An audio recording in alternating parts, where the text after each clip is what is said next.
Sorry about that. We have some kids, and they're not my kids, but they're over, so they're gonna probably make a ton of noise. So you will hear that. But anyway, so the bond between a parent and a child is essential. I know for me that that bond needs to happen, and the child is just going to not thrive.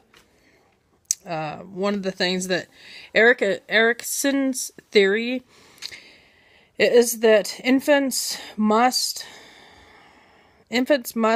form trusting relationships with caregivers, or they will learn to distrust the world, and that happens within the first year of life. Is that children need to know, can they trust their caregivers?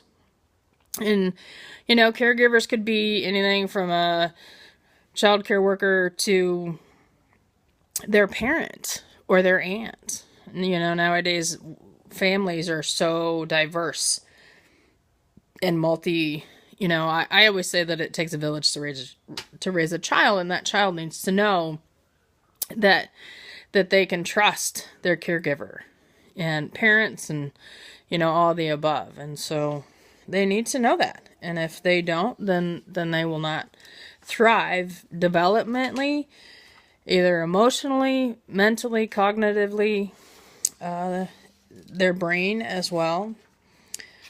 Another statement that I would like to say is that on page 114 of our text, it says one research team found that for all levels of infant distress, the most effective method of soothing was holding, rocking, and verbalizing. Feeding and offering a pacifier were effective when the infant was moderately distressed, but not at times of extreme distress. Children sense moods, and they may not understand what's going on, but they can feel it and they can sense it. And their stress level goes up because of that. And, children don't know how to self-soothe right off. We need to teach them that. So, Bowley, his studied attachment in animals and conducted that attachment is natural, a result of an infant's instinct for survival and consequent need to be protected.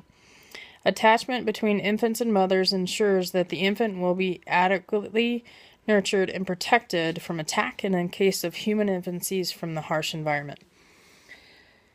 Everything about infants and toddlers, that's how they learn. They know, they pick that up, and they need to know that they're going to be okay.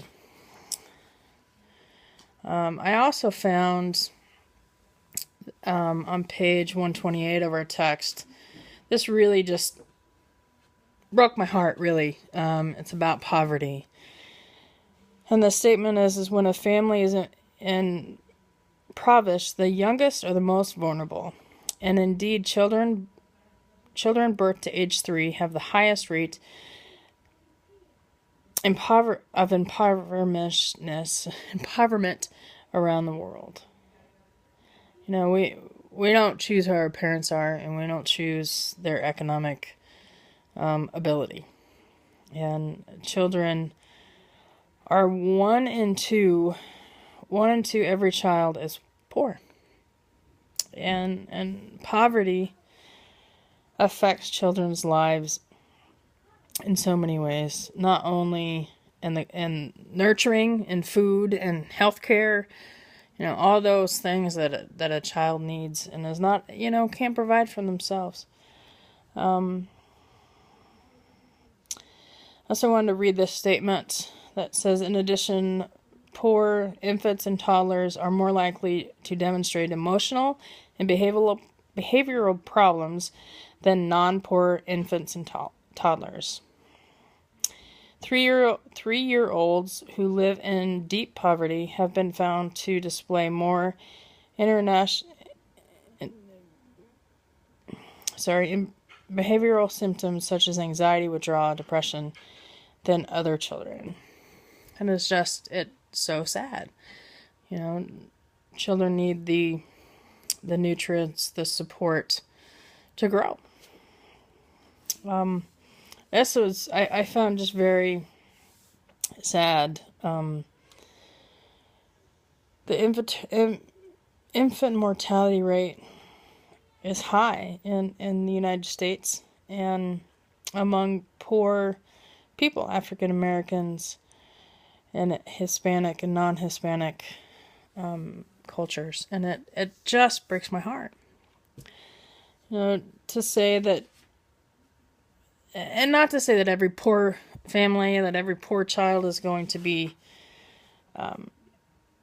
you know, is not going to develop properly, but it is just really sad. On page 130, it talks about that children who experience neglect in the early ages of life often do not thrive. They just don't thrive. As hopefully a social worker, you know, when I graduate, is that I need to know about the signs and the symptoms of anxiety and depression and aggression and how that develops in a child and how they deal with things and how they react to the world around them and the helplessness that they feel.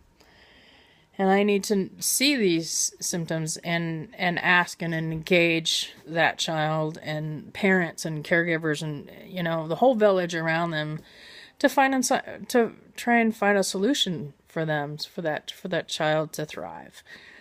So that is the end of my video. So thank you so much.